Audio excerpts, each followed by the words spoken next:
glória do nome dele. Amém, queridos? Vamos para a palavra de Deus? Vocês viram já o folder da campanha, né? Aqui estamos. Capítulo 4 do Evangelho de João. Só essa semana é a quarta vez que eu estou pregando e a quinta que eu estou lendo com a igreja esse texto. Eu tinha uma outra proposta, porque eu tinha algumas agendas para essa semana, para pregar uma outra palavra. Mas, de repente, o Senhor me tomou nessa passagem aqui, e eu estou ainda com uma fonte jorrando aqui dentro, que eu preciso fazer jorrar aí para fora aí, e vocês também recebam e deixem a fonte jorrar. Diga para o teu irmão aí, deixa a fonte jorrar. Deixa a fonte jorrar, está dentro de você, aleluia. Eu vou começar pelo começo, já que é dia com Jesus aqui, dia da palavra, então vamos ler bastante. Você leu a palavra, se eu não pregasse nada, a palavra já pregou e fim de papo, né? O mais importante é a palavra. Coma, deguste, experimente agora este manjar do céu. Olha só. Quem que esteve aqui na tarde e na noite da bênção? Dá um sinalzinho assim com a mão. Vocês que estiveram aí na tarde e na noite da bênção, desta semana, estão ouvindo mais uma vez, né? Então não é mensagem repetida, é Deus confirmando. Deus está confirmando que a palavra é essa. É vocês que me educaram assim. Agora, antes eu me preocupava, cada culto uma mensagem. Hoje eu começo, essa é a mensagem da semana, Senhor. Porque era normal até esses dias atrás a gente pregar 2 vezes a mesma mensagem aqui no domingo, né? Nós tínhamos 2 cultos, então pregava a mensagem no primeiro culto e no segundo culto. E tinha gente que ficava do segundo culto Eu mesmo fiquei algumas vezes nos 2 cultos aqui, tinha gente que ficava nos 2 cultos e era abençoado pela mesma palavra também 2 vezes. Por quê? Porque a palavra de Deus se renova, queridos. É essa moda aí que quer cada vez mais uma palavra diferente para dizer, que palavra maravilhosa. O que a gente precisa é que a palavra venha de Deus, que ela cumpra propósitos, que ela alcance o propósito, que ela seja viva, que ela entre aqui dentro e que ela produza prática de vida. É isso que a gente precisa. E se for a mesma, como diz Paulo, eu não vos canso de dizer as mesmas coisas. Se Paulo, sendo quem era Paulo, repetir, imagine eu se não tenho que repetir, né? Vamos lá. Os fariseus ouviram falar que Jesus estava fazendo e batizando mais discípulos do que João, embora não fosse Jesus quem batizasse, mas os seus discípulos. Quando o Senhor ficou sabendo disso, saiu da Judéia e voltou outra vez mais a Galiléia. Era ali necessário passar por Samaria. Assim chegou a uma cidade de Samaria chamada Sicar, perto das terras que Jacó dera a seu filho José. Havia ali o poço de Jacó. Jesus, cansado da viagem, sentou-se à beira do poço. Presta atenção nisso.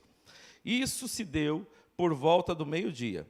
Nisso veio uma mulher samaritana tirar água. Disse-lhe Jesus, dê-me um pouco de água. Os seus discípulos tinham ido à cidade comprar comida. A mulher samaritana lhe perguntou, como o Senhor, sendo judeu, pede a mim, uma samaritana, água para beber? Pois os judeus não se dão bem com os samaritanos. Jesus lhe respondeu, se você conhecesse o dom de Deus e quem lhe está pedindo água, você lhe teria pedido, e ele lhe teria dado água viva. Disse a mulher, o Senhor não tem como tirar água, e o poço é fundo. Onde pode conseguir essa água viva? Acaso o Senhor é maior do que o nosso pai Jacó, que nos deu o poço, da qual ele mesmo bebeu, bem como seus filhos e seu gado? Jesus respondeu, quem beber dessa água terá sede outra vez, mas quem beber da água que eu lhe der, nunca mais terá sede. Aleluia! Os saciados aí, digam glória a Deus. Ao contrário, a água que eu lhe der se tornará nele uma fonte de água a jorrar para a vida eterna. A mulher lhe disse, Senhor, dê-me dessa água, para que eu não tenha mais sede e nem precise voltar aqui para tirar água. Ele lhe disse, vá, chame o seu marido e volte. Não tenho marido, respondeu ela. Disse-lhe Jesus, você falou corretamente.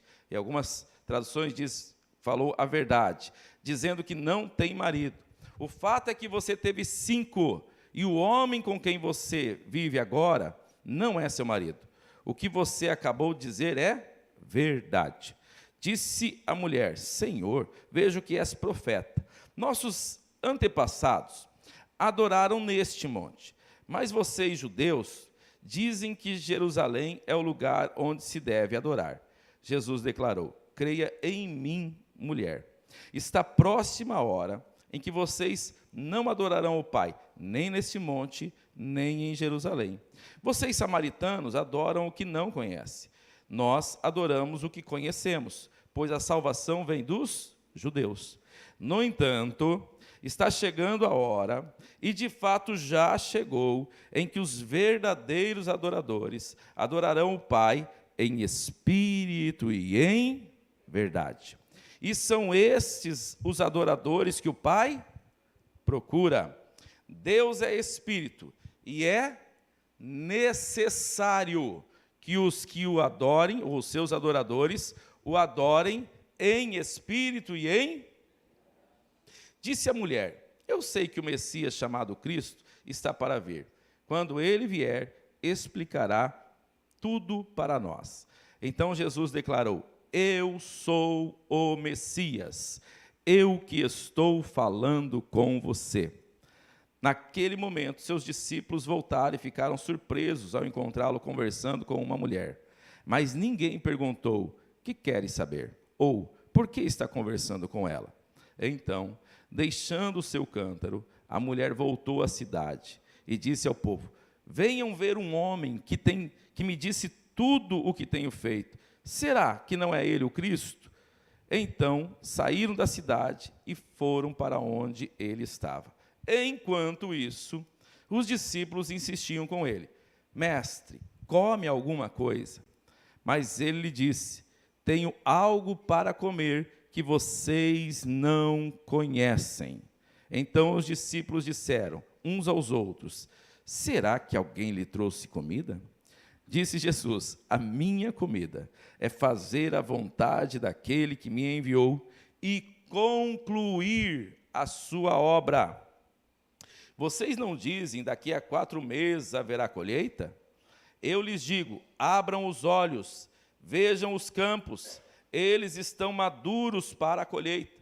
Aquele que colhe já recebe o seu salário e colhe o fruto para a vida eterna, de forma que se alegram juntos o que semeia e o que colhe.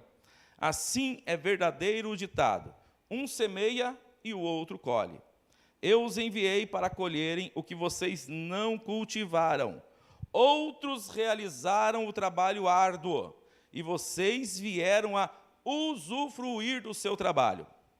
Muitos samaritanos daquela cidade creram nele, por causa do seguinte testemunho dado pela mulher: ele me disse tudo o que tenho feito. Assim, quando se aproximaram dele, os samaritanos insistiram em que ficasse com eles. E ele ficou 2 dias. E por causa da sua palavra, muitos outros creram. E disseram à mulher: agora cremos, não somente por causa do que você disse, pois nós mesmos o ouvimos e sabemos que este é realmente o Salvador do mundo. Aleluia! Glória a Deus, aleluia! Amém, queridos? Eis aqui uma estratégia de Jesus para chegar a um propósito, e o propósito tendo sido alcançado com êxito. Tudo que fazemos precisa ter propósito, queridos. E este é o propósito completo de Deus. E essa é a vontade completa de Deus. Essa passagem, queridos, ela se divide em algumas outras mensagens, e obviamente eu não conseguiria chegar até o final, mas quero que você tenha essa compreensão do seu contexto e deixe o Espírito Santo continuar ministrando ao seu coração. Mas a gente vê aqui algumas mudanças bruscas acontecendo. A primeira delas acontece até o versículo de número 4. Depois você verá que é a apresentação de Jesus indo, saindo, chegando até lá.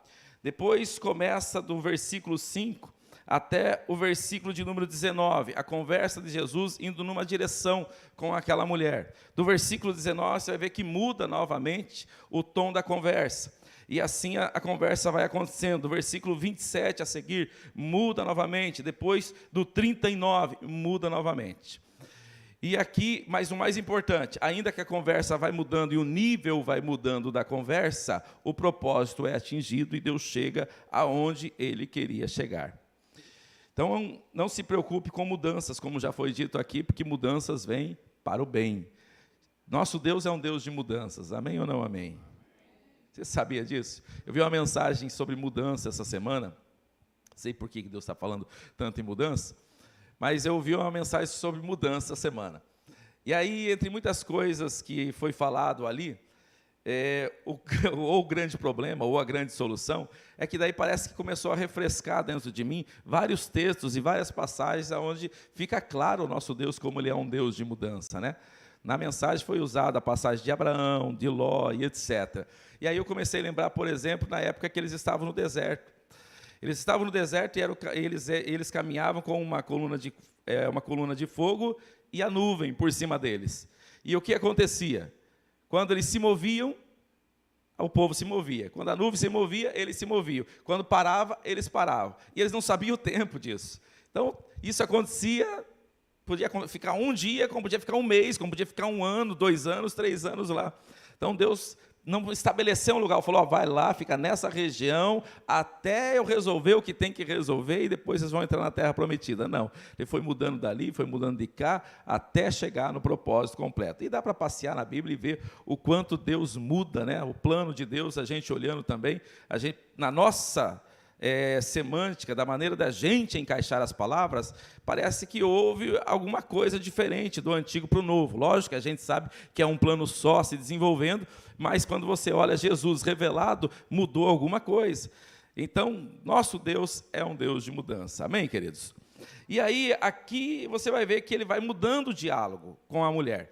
Então, no primeiro, eu gostaria de tirar 2 lições aqui no começo, que diz assim: os fariseus ouviram falar que Jesus estava fazendo e batizando mais discípulos do que João. Aqui começa a história, e aqui ele está dando isso para nós, para dar uma dica, pelo menos para a gente prestar atenção nisso. Então, como é que é o cenário?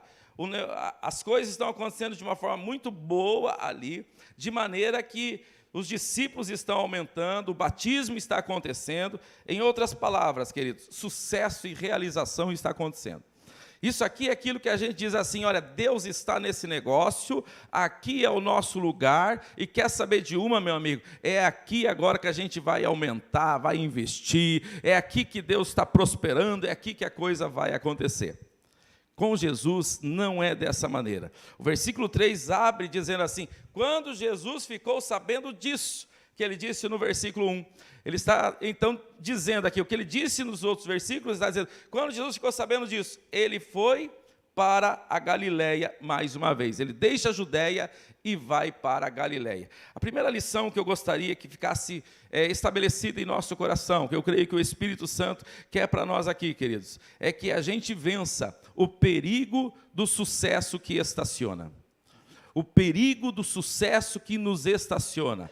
Às vezes, quando nós vivemos por resultado, queridos, a gente estaciona na nossa vida espiritual. Parece que já está tudo bem, parece que a gente já alcançou. E nós olhamos em Jesus, que Jesus não se move por holofotes, Jesus não se move por fama, Jesus não se move por resultado, Jesus se move por propósito, Jesus se move por necessidade, Jesus vai aonde alguém precisa e ponto final, não existe fama, não existe resultado, não existe nada que pare o projeto Jesus. Se Jesus quer alcançar alguém, pode estar acontecendo a maior festa de celebração, ele vai até aquela pessoa, porque este é o propósito de Deus.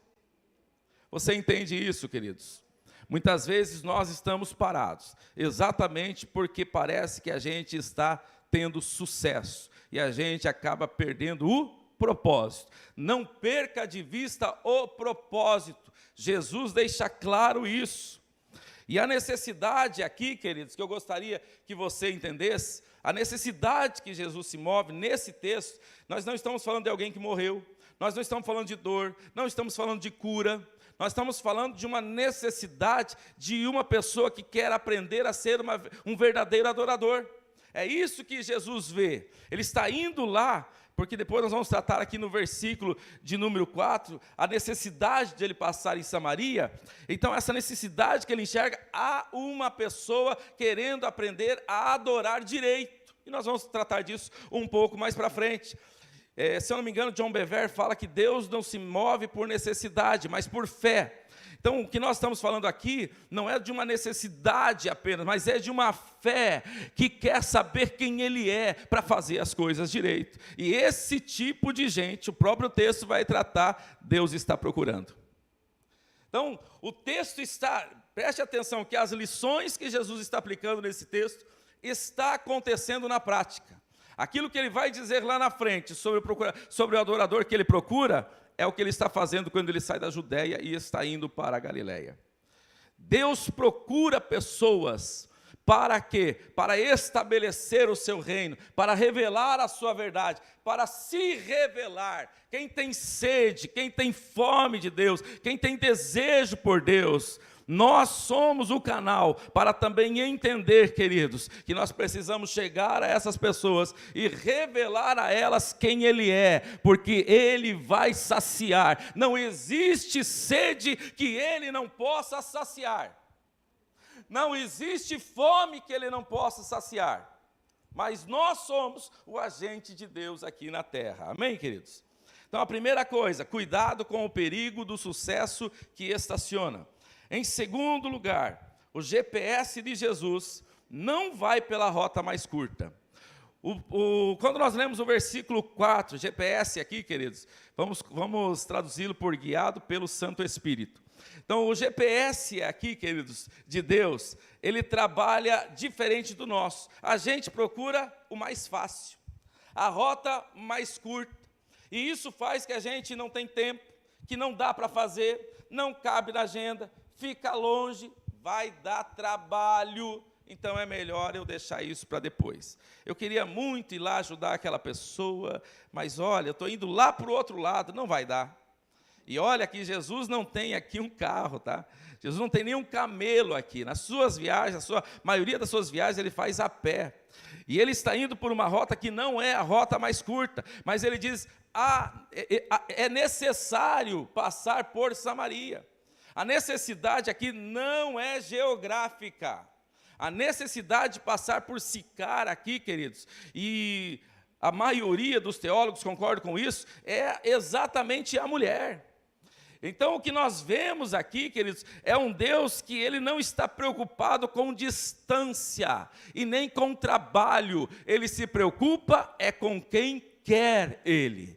Não interessa o trabalho que vai dar, Ele vai investir na tua história. Não interessa onde você está, Ele vai até você. Não interessa a tua situação, Ele vai trabalhar na sua vida até a obra ser completa. Aleluia!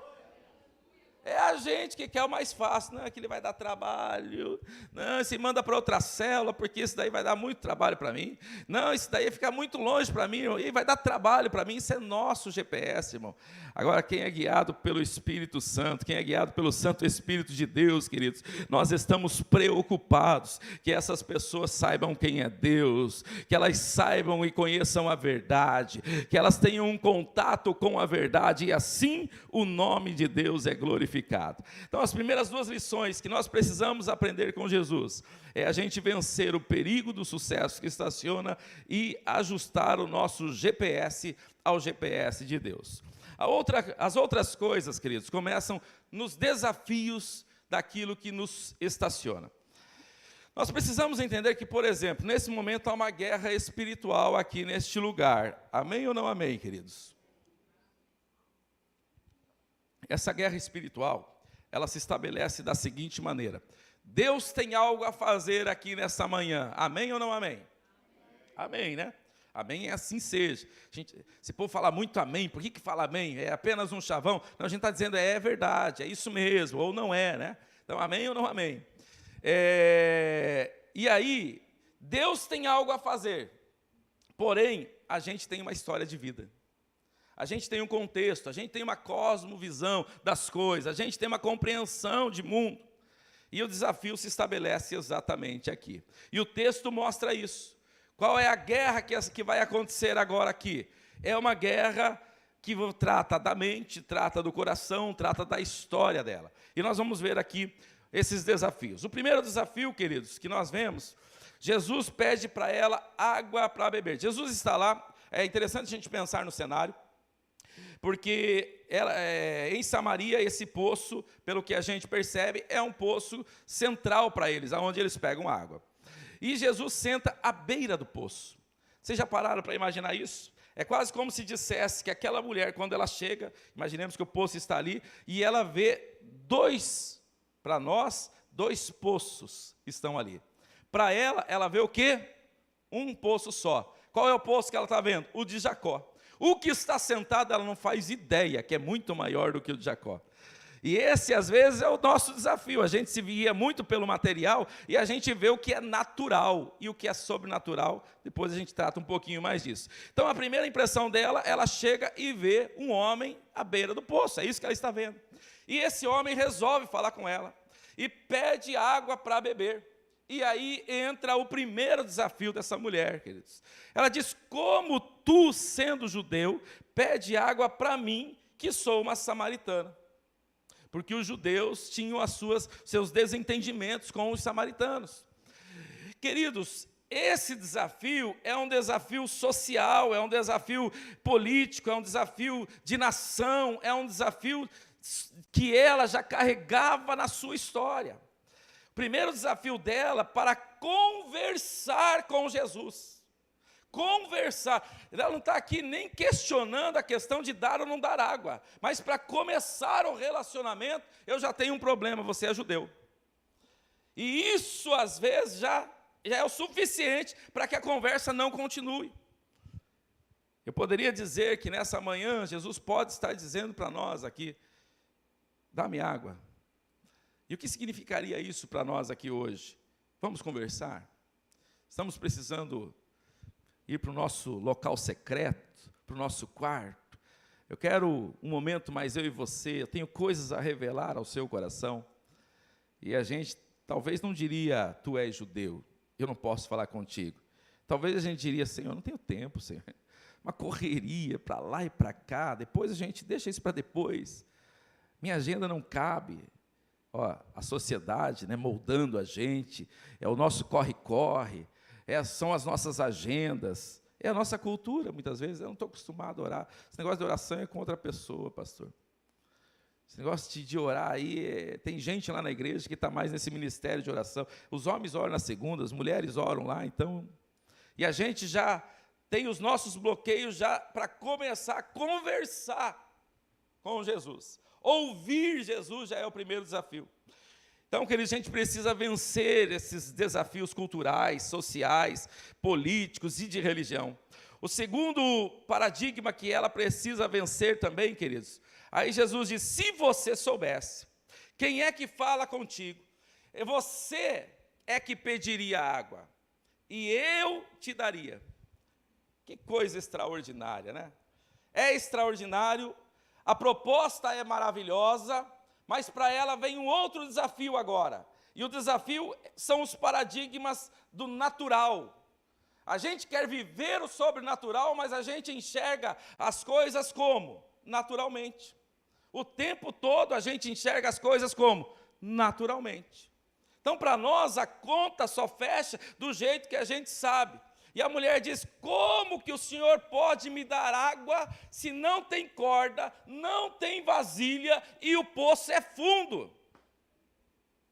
Em outras palavras, você está oferecendo o que você não pode fazer.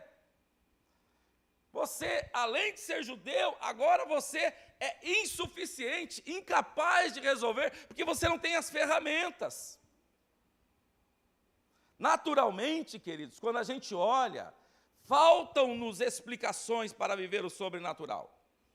Quando você recebe um diagnóstico, e Deus está dizendo: eu posso, e a gente fala: mas a medicina diz que não tem remédio, o médico diz que não tem como operar, como que o Senhor pode? Ser liberto de um vício que vem há 30 anos, a vida toda, vem fazendo isso, como que pode? Já passou por psicólogo, já tomou remédio, não teve jeito, já internamos, já fizemos isso, já investimos, já fizemos tudo. Como que pode? A gente enxerga sempre a vida pela ótica natural. Esse é o problema da gente viver o quê?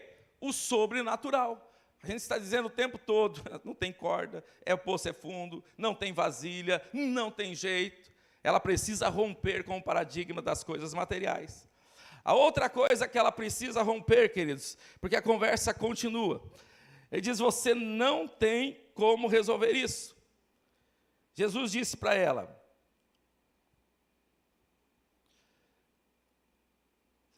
Jesus respondeu, quem beber, versículo 13, quem beber dessa água terá sede outra vez, mas quem beber da água que eu lhe der, nunca mais terá sede, aleluia. Ao contrário, a água que eu lhe der, se fará nele uma fonte que jorra para a vida eterna. Queridos, antes de finalizar, ela joga um outro problema, que é um problema religioso. O problema da religião ali naquele momento são as heranças religiosas que traziam para aquele poço um peso, né? Esse é o poço do nosso pai Jacó. Os nossos antepassados bebiam aqui. E eles não estão falando apenas de algo que diz respeito à família. Eles estão dizendo de algo que eles recebem de herança lá dos seus patriarcas. Então isso era muito forte para eles. Então quando ela está dizendo, és tu maior do que o nosso pai Jacó, em outras palavras, além dela olhar e dizer, olha, você é judeu, eu não posso conversar contigo. Em segundo lugar, além de você não ter como resolver, para ajudar ainda esse poço aí, ou seja, quem nos deu esse poço é maior do que você, ou não. Quem é maior, o poço ou Jesus? Para nós aqui é fácil, né, da gente entender. Mas para aquela mulher, evidentemente, o poço é maior do que aquele homem. Quem é esse homem?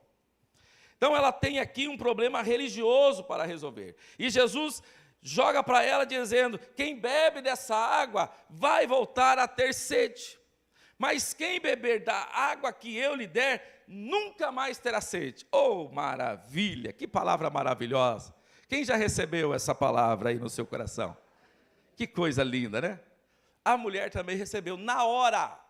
Ela disse, então me dá dessa água, eu quero dessa água. Primeiro, para que eu nunca mais tenha sede. Segundo, para que nunca mais eu volte aqui. Aí, queridos, nós temos que romper com os nossos conceitos e doutrinas daquilo que a gente diz ser o Evangelho. A gente vive muitas vezes o evangelho da prosperidade e a gente nem entende exatamente o que é isso. O evangelho contém prosperidade, mas o evangelho não é só prosperidade. Vocês entendem isso? Muitas vezes a teologia da prosperidade, ela faz com que o evangelho pareça que é só prosperidade. Se você é abençoado, então você é de Deus, está tudo certo na sua vida. Então a maneira dela equacionar o evangelho é através da prosperidade. Agora, o evangelho contém prosperidade, isso sim, uma das facetas do evangelho, dos braços do evangelho é a prosperidade, assim como graça e tantas outras coisas, assim como salvação, assim como libertação, assim como o Espírito Santo e etc, e etc. Então, uma das coisas é a prosperidade. Agora, essa mulher, ela sem querer, ou já naquela época, ela recebe a teoria da prosperidade. Ela recebe essa teologia nesse momento, porque ela diz, é isso que eu quero, uma água que faz que eu nunca mais tenha sede e não precise mais voltar aqui, me dá dessa água. Ela entendeu a proposta, irmãos? Existe possibilidade de um ser humano, materialmente falando, nunca mais ter sede? Materialmente, nunca mais precisar comprar água e nem ter água dentro de casa? Essa era a compreensão dela. Jesus está trazendo para o campo sobrenatural a conversa e ela o tempo todo está trazendo para o campo material. É o nosso estilo ou não é, queridos? É bem o nosso jeito, não é? Jesus falando de coisas maiores e a gente voltando para as coisas menores. Jesus querendo elevar a conversa e a gente diminuindo a conversa. Então ela traz isso, queridos, de maneira que o que ela compreende ali é que vai resolver os problemas dela de forma material. São aqueles que vêm para Jesus para receber alguma coisa. Quer a bênção, mas não quer o abençoador. Quer o milagre, mas não quer compromisso. Quer alguma coisa de Deus, mas querer Deus já é uma coisa que eu preciso resolver algumas coisas na minha vida. É gente que quer a bênção, mas não quer o pacote completo. Jesus está ali se oferecendo, e ela está querendo o quê? Aquilo que ele disse que pode fazer. Ela não está compreendendo nada. Então nós precisamos romper, queridos, com essas teologias de prosperidade que até sem querer a gente abraçou. E a conversa aqui, queridos, vai mudar agora radicalmente. Até aqui falamos de água, até aqui falamos daquilo que Deus está oferecendo para ela. Mas parece que Jesus preparou o campo para chegar agora aqui. Ela diz, me dá dessa água, porque eu quero beber dessa água. Então Jesus disse, versículo 17, chame o seu marido. Pronto, agora mudou tudo, queridos. Se ali ele estava tratando da sede, e se a mulher não entendeu o que estava acontecendo, agora ele vai mexer aonde está o vazamento, na ferida, agora ele vai mexer lá. Fala, traga o teu marido. E aí ela diz, não tenho marido.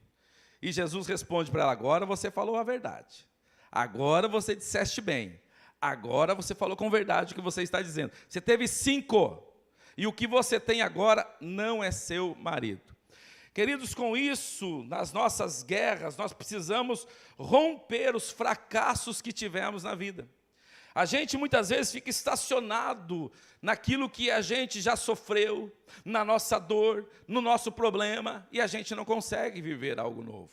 A gente fica lá atrás, mas aquilo que me fizeram, mas aquilo que meu pai, aquilo que meu irmão, aquilo que meu tio, aquilo que lá em 1900, se lá vai bolinha, aconteceu na minha vida, e isso fica estacionando a gente na vida espiritual. Quando na realidade Jesus está chamando para algo novo. Jesus aqui está dizendo para ela trazer o marido. E ela, quem sabe, está olhando para a história conjugal que ela teve até aquele momento.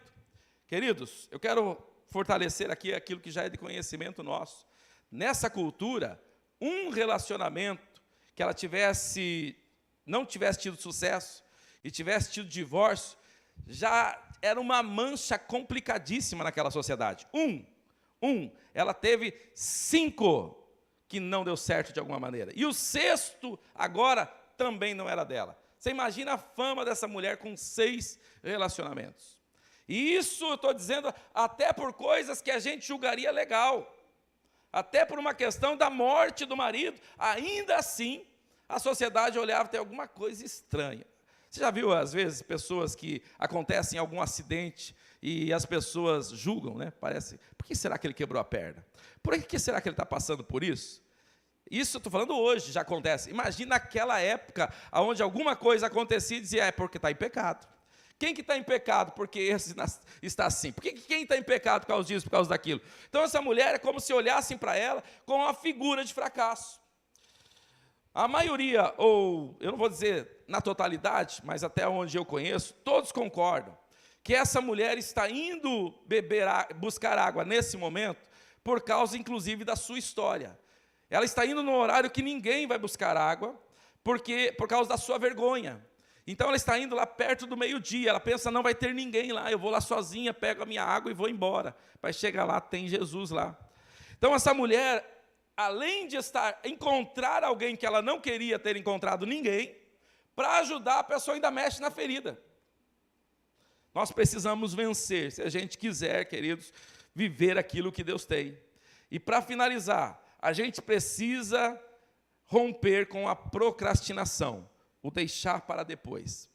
Então, Jesus ali muda a conversa vai mudar radicalmente, e lá no final, Jesus diz assim, eu sou o Messias. Porque antes disso, quando Jesus quando ela fala sobre a vida dela, fala, você teve 5, só que agora o que você tem não é teu, ela mudou agora a conversa. Até então a conversa é você é um judeu. Porventura, numa dessa você é maior que o poço, então ela ainda não tem compreensão de quem é Jesus. Dali a pouco ela está tentando compreender a conversa, Jesus muda a conversa, e agora, quando Jesus fala da sua vida conjugal, então ela diz, vejo que és um profeta. Mudou o nível, agora ela já está reconhecendo ele como um profeta, está aumentando o nível. Por quê? Porque ela está bebendo da água. Quem vai conversando com Jesus está bebendo, alguma coisa está acontecendo, a revelação começou a acontecer. Lá atrás ela está perguntando, porventura você é maior do que o nosso pai Jacó? Ela ainda está dizendo, eu não sei quem é você, só que agora ela está reconhecendo, a conversa está mudando o nível. E aí, queridos, nesse momento ela fala, bom, então vamos mudar, deixa essa água de lado, eu tenho uma dúvida no meu coração. Os judeus dizem que é lá em Jerusalém que se adora. Os nossos pais dizem que é aqui. Aonde que é o lugar certo de adoração? E aí Jesus diz, olha mulher, creia em mim. Chegará o tempo em que não é nem aqui, não é nem lá, vocês adoram o que vocês não sabem, os judeus adoram o que sabem, e a salvação vem dos judeus. No entanto, chegará o tempo em que os verdadeiros adoradores adorarão o Pai em espírito e em verdade, porque o Pai procura tais adoradores, e é necessário que o Pai seja adorado em espírito e em verdade. Jesus termina essa explicação, o que ela diz? Quando o Messias vier, ele vai nos explicar. Em outras palavras, não entendi nada. Não entendi nada. Jesus explicou e ela está praticamente dizendo assim, agora foi profunda essa conversa. Então, quando o Messias vier, ele vai nos explicar, ou seja, olha, ele está na frente do Messias, mas está deixando isso para um dia, para uma hora. Esse negócio é muito complicado, não quero pensar nisso não, adorar aqui, não é adorar lá, é adorar agora em espírito e em verdade, o que é esse negócio? Não entendi nada. Então, quando o Messias vier, ele vai explicar. Aí Jesus vai direto ao ponto, diz, eu sou o Messias. Acabou a conversa. Você estava querendo saber quem eu sou, você não sabe quem eu sou, agora eu vou deixar claro, eu sou o Messias, aleluia. Enquanto ela estava querendo esperar o Messias, ele já estava ali revelado. Então, queridos, essas são algumas coisas que nós precisamos romper, para que a gente vença essa guerra espiritual naquilo que Deus tem que fazer, e a nossa história muitas vezes está atrapalhando. Romper com a cultura social, romper com os paradigmas materiais, romper com as heranças das nossas genealogias, romper com a teologia da prosperidade, romper com os fracassos que tivemos na vida e romper com a procrastinação. O bom de tudo isso é que Jesus não faz nada pela metade, ele nos dá os segredos. Como que a gente rompe com essas coisas? Então, a primeira coisa que nós enxergamos aqui no texto, queridos, para romper com tudo isso, após Jesus pedir água para ela, e ela dizer, você sendo judeu, me pede água, Jesus disse, se você soubesse quem fala contigo. A primeira coisa, queridos, para que a primeira ferramenta que o Senhor nos oferece para que a gente rompa, é que a gente precisa saber quem Ele é. É quando a gente tem um conhecimento, como diz Oséias, conheçamos e prossigamos em conhecer ao Senhor. Ainda Oséias diz, em Oséias 4:6, se eu não estiver enganado, ele diz que o meu povo foi destruído por falta de conhecimento. A falta de conhecimento é o que faz essa mulher levar todo esse tempo para só no final Jesus ter que revelar para ela que ele era o Messias. O Messias estava ali, Deus estava presente. Lembra dos dois homens no caminho de Emaús? No final, quando ele quebrou o pão, olha, rapaz, não ardia o nosso coração quando ele falava? Não ardia o nosso coração? Era ele que estava aqui, viajou conosco a viagem toda, e só agora a gente viu que era ele. A gente precisa saber quem é que fala conosco, queridos. A gente precisa saber conhecendo a sua palavra. Hoje é uma oportunidade para você se alimentar da palavra, mas você precisa fazer disso o tempo todo. Hoje nós temos ferramentas, queridos, inúmeras ferramentas. Essa parte, por exemplo, hoje de mensagem, se você conhece bons pregadores, irmão, eu não sei quantas mensagens eu ouço por semana. Não sei quantas mensagens eu ouço por semana, mas eu ouço várias mensagens por semana e amo ouvir mensagens. Amo, e parece que o Espírito Santo sempre traz algo novo dentro de um texto. E hoje está ali, está na tua mão, está fácil de você fazer isso. É só conhecer pessoas sérias, que realmente levem a sério a palavra de Deus, mas se alimentar da palavra de Deus. Agora, a gente precisa não roubar a glória de Deus. Você sabia que um dos problemas, a gente olha para essa mulher e diz, essa mulher confundindo Jesus com Jacó, comparação que ela está fazendo, hein? Que criancice. A gente olhando aqui, é fácil julgar, né? A gente olha e fala, essa mulher pensando que ele é só um judeu. Vê se pode o negócio dele. É Jesus, é o Filho de Deus, mulher. Que vontade de ir lá, né? E dar um grito, falar, é Jesus, não está vendo? Mas a gente faz isso o tempo todo, irmãos. Você sabia? A gente faz isso o tempo todo. A gente trouxe as relações para relações naturais. Quem te cumprimenta aqui na porta? Quem louva aqui em cima deste altar? Quem prega? Quem ora sobre a sua vida? É o pastor Fabiano? É alguém? Ou é Deus usando o pastor Fabiano? Ou é Deus usando o ministério? Ou é Deus usando a multimídia, a sonoplastia, os diáconos? Ou são pessoas? A gente traz as coisas para o campo natural. E a gente dá nota. A gente dá nota, irmãos. O fulano, ele pregou nota 5 hoje. Cantou nota 4. Porque a gente deixou Deus de lado. São pessoas que se apresentam. Então a gente faz isso o tempo todo. A gente não sabe que é Ele usando, que é Ele que está no comando, que é Ele que está na casa e que Ele usa pessoas, inclusive a sua vida. Eu não tenho condições. Claro que não tem. Por isso que Ele deixou você cheio do Espírito Santo. Por isso que não sou eu. Por isso que quando eu oro na fé de que não é esse pobre homem, mas o Espírito que está em mim. Se a gente não sabe o básico, queridos, a gente está igual essa mulher, você não tem jarro, você não tem corda, é fundo, não tem jeito. A gente precisa saber mais e mais de Deus. Gente que tem fome e sede de Deus, queridos, não está satisfeito com aquilo que aprendeu até hoje, mas sabe que o nosso Deus é infinito, Ele sempre tem uma coisa nova para revelar. Nós vamos passar a eternidade conhecendo Deus, queridos, e não conheceremos tudo de Deus. Passaremos a eternidade, difícil essa frase, né? Como se a eternidade fosse passar. A eternidade não passa, ela não tem fim, ela não tem nem começo, inclusive, nem isso cabe na nossa mente. A gente não tem semântica suficiente para responder essas questões.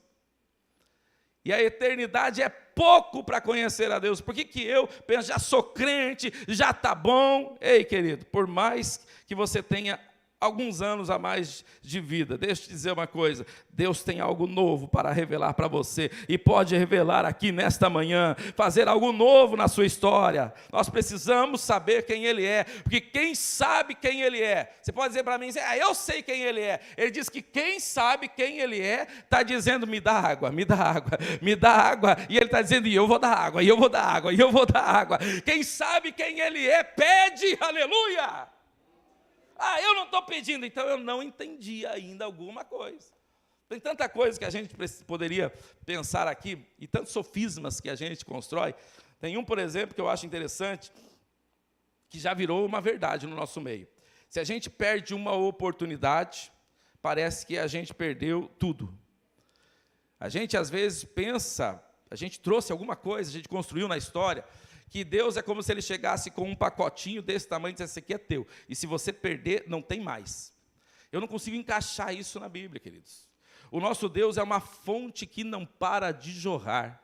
Eu compreendo Deus como uma coisa mais ou menos assim, olha, quando você se converte e aceita Jesus, é como se agora Ele começasse a mandar caminhões e mais caminhões carregados de bênçãos. Se você não pegar, não tem problema, está vindo outro, daqui a pouco está vindo outro, está vindo outro, está vindo outro, está vindo outro, está vindo outro, está vindo outro, está vindo outro, e não tem fim, e não faz falta para Deus. Na nossa cabeça, a gente parece que tem que ser aquele pouquinho. E eu não estou dizendo isso para você virar uma pessoa que simplesmente, não, depois eu vejo isso. Não é disso que se trata, até porque senão você não conheceu a Deus. Porque a gente quer aquilo que vem de Deus, a gente não vai deixar as coisas ficarem passando. Então a gente precisa entender que Ele é uma fonte inesgotável. E para Ele não tem essas coisinhas que a gente humanamente pensa, não, a quantidade é essa. Acho que foi hoje que eu estava ouvindo sobre o maná, que Deus derramou, do maná, e Ele mandava maná, era todo dia, irmão. Todo dia Ele mandava maná. E maná suficiente para uma casa? Não, queridos, o tanto que quisesse. Eu não sei vocês, mas eu teria feito uma logística diferente. Falava, estou mandando a quantidade da semana, ou do mês, ou do ano. Você pega, guarda e não vai estragar, e depois, o mês que vem, eu mando novamente. Mas só o suficiente. Talvez eu pensaria assim. Ele mandava, era todo dia, o tanto que quisesse, nunca fez falta para Deus, e Deus é desse jeito. É a gente que precisa entender, queridos, que Ele é uma fonte inesgotável.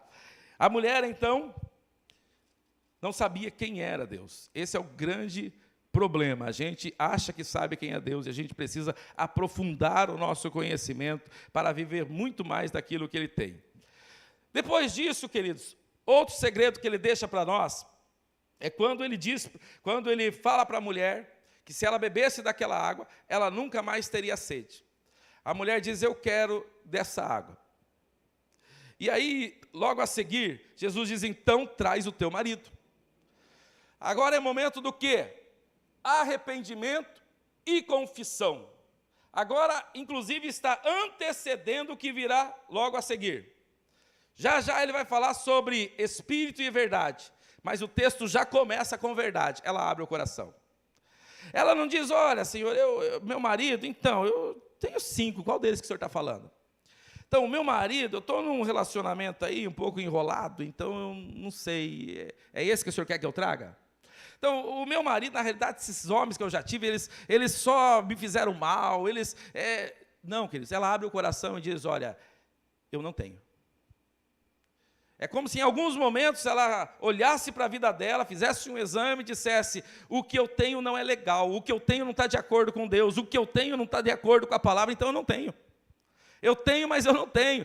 Humanamente eu até teria, mas na realidade estou em desconforme a palavra, então eu não tenho. E aí isso agradou a Deus, porque ela não ficou com meias verdades. Quem sabe ela poderia, na sociedade de hoje, ficar até ofendida, né? Que história é essa? Quer saber da minha vida? Judeu ainda querendo saber da minha vida? Quem é você? Me dá uma credencial maior para eu falar sobre meu marido? Não, queridos, ela abre o coração, ela diz, eu não tenho marido. Sabe, às vezes a gente vive de meias verdades, a gente tem dificuldade de confessar, a gente inventa verdades, e isso nunca será bom para a nossa vida e para a nossa história. Eu contei, acho que ontem, quando eu estava pregando numa igreja, que com 20 e tantos anos de fé, eu acho que já tinha uns 23 ou 24 anos de fé, foi a primeira vez que eu sentei com um homem de Deus para ser mentoreado. 20 e tantos anos de fé. Na época, minha esposa, ela entendeu que eu precisava conversar com alguém, mas como bom assembleiano que eu sempre fui, né? Para que conversar com alguém? Tem o Espírito Santo. Para que falar com alguém? Deus me trata, não precisa dessas coisas não. Deus faz o que tem que fazer. E aí, na minha cabeça, tem acho que uma outra expressão que a gente absorveu muito, pelo menos na Assembleia de Deus, que as pessoas perguntam, como é que vai? E a gente diz o quê? Está tudo bem, nem que tenha morrido alguém, né? Morreu alguém, como é que vai com você? Vai tudo bem, sua família, vai tudo bem, com a casa, vai tudo bem, mas a morte está lá. E talvez a gente absorveu isso, eu tenho que dizer que está tudo bem em todos os momentos. E vivi muito tempo com isso, até que nessa fase da minha vida, estava passando um momento complicado, ela diagnosticou, acho que ela estava se formando em psicologia nessa época, ela disse, você precisa conversar com alguém. E na hora eu recebi aquilo com uma certa, vou pensar na possibilidade. Alguns dias depois, Deus me trouxe à mente uma pessoa, sentei com essa pessoa e conversei, a minha vida mudou a partir dali, queridos. Inclusive, naquele episódio, aconteceu algo interessante, eu não vou entrar em maiores detalhes, que eu estava com alguns problemas financeiros e algumas questões para resolver naquela época, e as coisas se resolveram.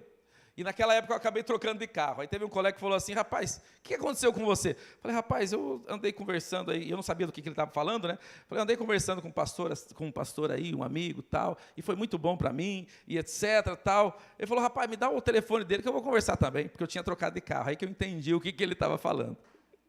Falou: deu certo para você esse negócio, eu também quero experimentar esse negócio.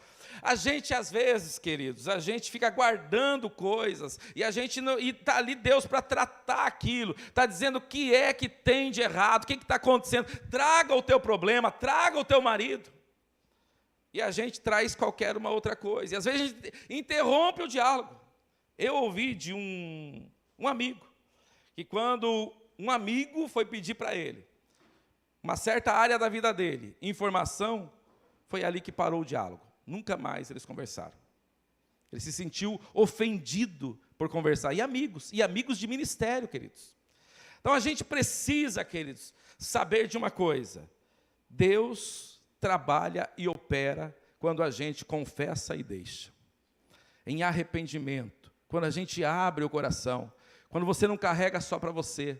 E essa mulher entendeu isso sem muita teologia. Na hora, ela abre o coração dela e diz: eu não tenho marido. E olha como que Deus vê isso. Agora você falou bem. Agora você falou a verdade. Você disseste bem. Agora você tirou uma nota 10. Até então você dizia meias verdades que não eram verdades. Mas agora você falou uma verdade. Aleluia. E então, queridos, Jesus fazendo a revelação para ela, ela abre o coração agora de fato e de verdade. E diz para Jesus: eu tenho uma dúvida. Nossos pais dizem que é para adorar aqui. Vocês dizem que é para adorar lá. Onde que é para adorar, afinal de contas? E aí, queridos, o que nós vemos aqui? Religiosidade. Aquela mulher, no começo do diálogo, ela está até defendendo a fonte. Ela está até defendendo a teologia que ela tinha. Estava defendendo a história de vida. Mas a verdade, de fato, é que ela nem sabia se aquilo era a verdade. Ao ponto dela dizer: eu não sei nem aonde que adora, é aqui ou é lá. Mas por outro lado, ela estava dizendo: eu quero saber adorar, e eu quero adorar de fato e de verdade. Qual é o lugar da adoração? E aí Jesus faz a grande revelação: não se trata de lugar, nunca se tratou de lugar, se tratou de uma pessoa. Nunca se tratou de lugar, se trata de como se adora. Jesus não só leva ao que é uma adoração verdadeira, que é a Deus, mas ele também leva como fazer uma adoração verdadeira. Então ele tira do cenário aquilo que era para aquela sociedade a base. Jerusalém para eles, até os samaritanos que tinham a sua convicção, ainda a sua fé era mexida quando pensava em Jerusalém. Tal era a importância. Jesus mexe nessas coisas e diz: não é ali e não é aqui, mas verdadeiros adoradores adoram o Pai em espírito e em verdade. Então quem que a gente adora? O Pai. Lembra de Paulo falando aos Coríntios, 1 Coríntios 10, 31? Quer comais, quer bebais ou façais qualquer outra coisa, façam para glória de Deus. Então também não se trata apenas de levantar as mãos aqui e adorar com louvores, mas em tudo que fazemos, a nossa adoração está fluindo, porque é para a glória de Deus, aleluia. E aí ele diz: e isso tem que ser feito de verdade, em espírito e em verdade. O que ele está deixando claro para nós, vamos colocar em pé, como diz o pastor Luciano Subirá, para parecer que a gente está acabando. O que ele está dizendo para nós também, queridos, é que existe adoração que não é de verdade. Ele está dizendo, se ele está nos dando a dica que tem que ser de verdade, existe adoração que não é de verdade. E eu não sei você, mas eu, todas as vezes que estou tentando adorar a Deus, e acredito pela fé que eu estou fazendo, eu me permito questionar se realmente eu estou adorando a Deus. E quando eu permito essa pergunta, se eu estou verdadeiramente adorando a Deus, eu acredito que essa é uma maneira de você saber que você está mais próximo de uma genuína adoração. É muito preocupante quando a soberba nos toma e diz, eu sou, eu isso, eu aquilo. Mas eu creio que quando o Espírito Santo está atuando em nós, ele sempre está nos provocando a algo mais, a melhorarmos a nossa adoração, a melhorar a nossa consagração. E essa mulher, queridos, ela resolve na prática mostrar para nós o que é verdadeira adoração. Vocês lembram que nós falamos aqui que ela tem algumas questões políticas, religiosas, sociais, culturais e heranças ali? Ela está indo no local onde, teoricamente, ela tem vergonha para ir num horário que todo mundo está ali, está indo num horário para não encontrar com ninguém. Mas quando a fonte entra aqui dentro, Jesus disse, ela entra aqui dentro e instala dentro de nós uma fonte para a vida eterna. Então não esqueçam de uma coisa, toda a equação de vida precisa ser para a vida eterna. Para a vida eterna. Então, quando a gente olhar para as coisas aqui, ficar perdido, por que acontece isso? Por que eu estou sofrendo isso? Por que desse problema? E não estou fazendo o cálculo de vida eterna, eu estou empobrecendo o Evangelho. E eu não entendi nada. A fonte que está aqui dentro, ela faz conexão com a vida eterna. Então, a gente resolve tudo muito fácil com a vida eterna. Aí, esse problema é menor do que a vida eterna. Ah, mas é menor do que a vida eterna. Isso aqui, o que me interessa é a eternidade. A eternidade com Deus é infinitamente maior. Então, quando Jesus está dizendo isso para ela está instalando dentro dela uma fonte. E essa fonte faz o quê? Jorra, mana. Queridos, é o que essa mulher começa a fazer agora, nesse momento. Quando Jesus diz que Ele é o Messias, ela resolve encarar a cidade. Uma ousadia toma conta dela. Ela entra dentro daquela cidade gritando, venham ver um homem que tem dito tudo a meu respeito. Porventura não é Ele o Cristo, aleluia. A fonte começou a jorrar, ela não consegue segurar, a vergonha agora foi para o chão, se existiam medos, eles foram vencidos agora. O espírito de ousadia entrou em ação. E então a cidade vai até Jesus. E o texto diz que por causa do testemunho daquela mulher, eles foram até Jesus. Então eles sabiam quem era essa mulher. A história dela não era fraca. A história dela causou impacto. Eles falaram, vamos ver quem é esse Jesus. Se ela está dizendo, sendo quem ela é, com o testemunho de vida que ela tem, que talvez esse é, vamos lá dar uma olhada, vamos checar esse negócio. E a cidade foi até Jesus. E por causa disso, convidaram ele para ficar mais um tempo. Ele ficou 2 dias.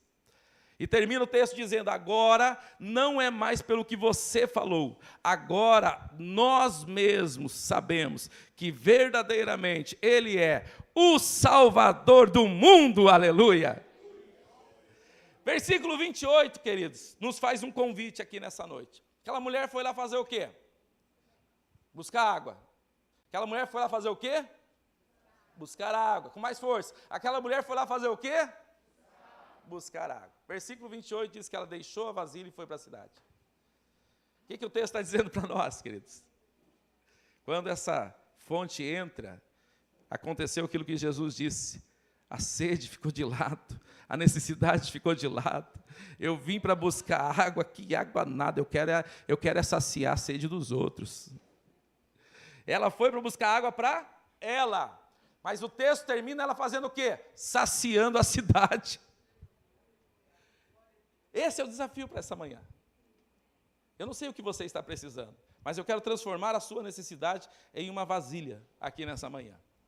E te convidar a você deixar essa vasilha aqui e usar a fonte que Deus já instalou em você para saciar outras pessoas. Na saciedade de Jesus, Ele diz, nunca mais terão sede.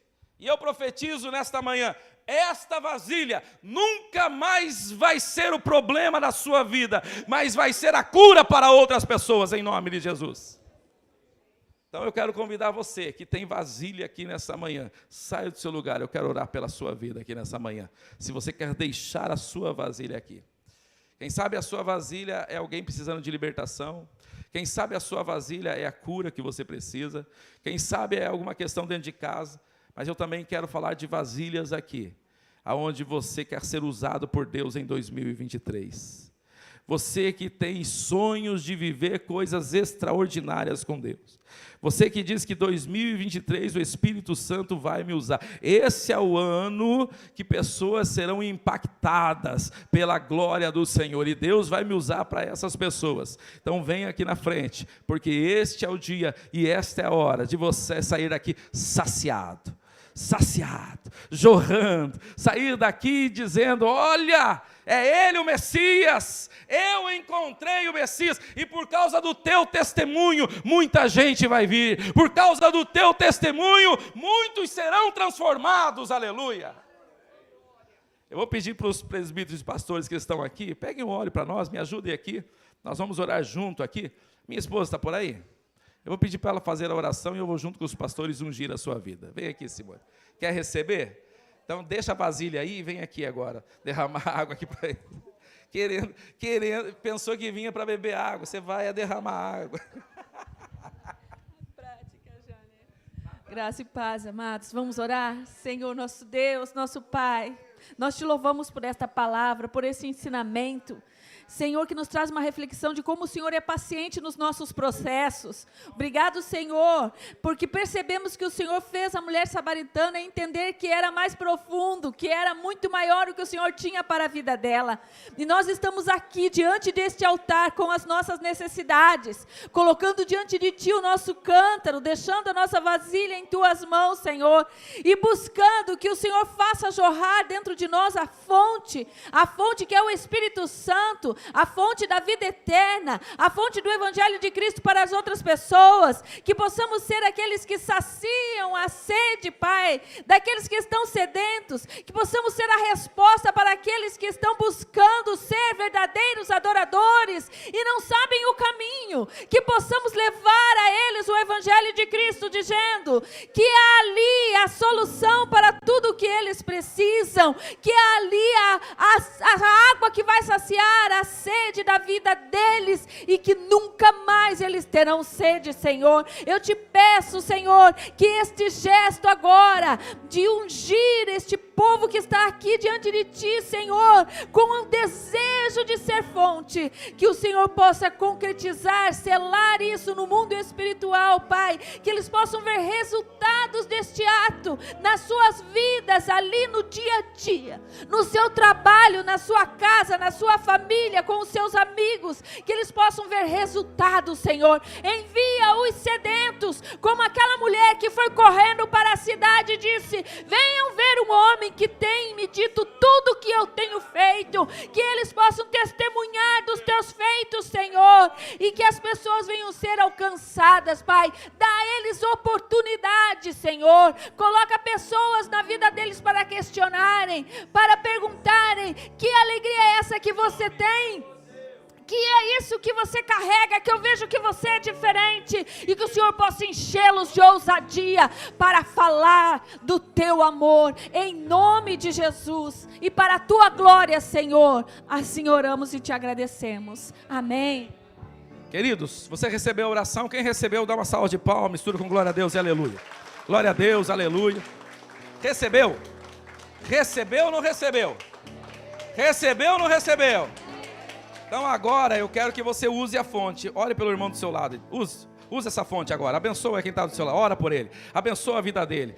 Pede para o Senhor encher ele do Espírito Santo. Pede para o Senhor usar a vida dele. Pede para o Senhor neste ano fazer coisas especiais. Joga essa fonte, isso. Deixa Deus te usar. Está dentro de você.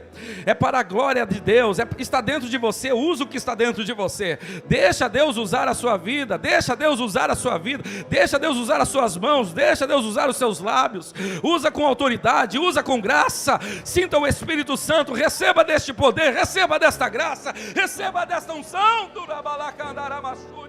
Derrama, derrama, derrama sobre essa vida. Cheio, cheio, cheio, cheio. Transborda, Senhor, transborda neste lugar. Espírito Santo, é para a vida eterna.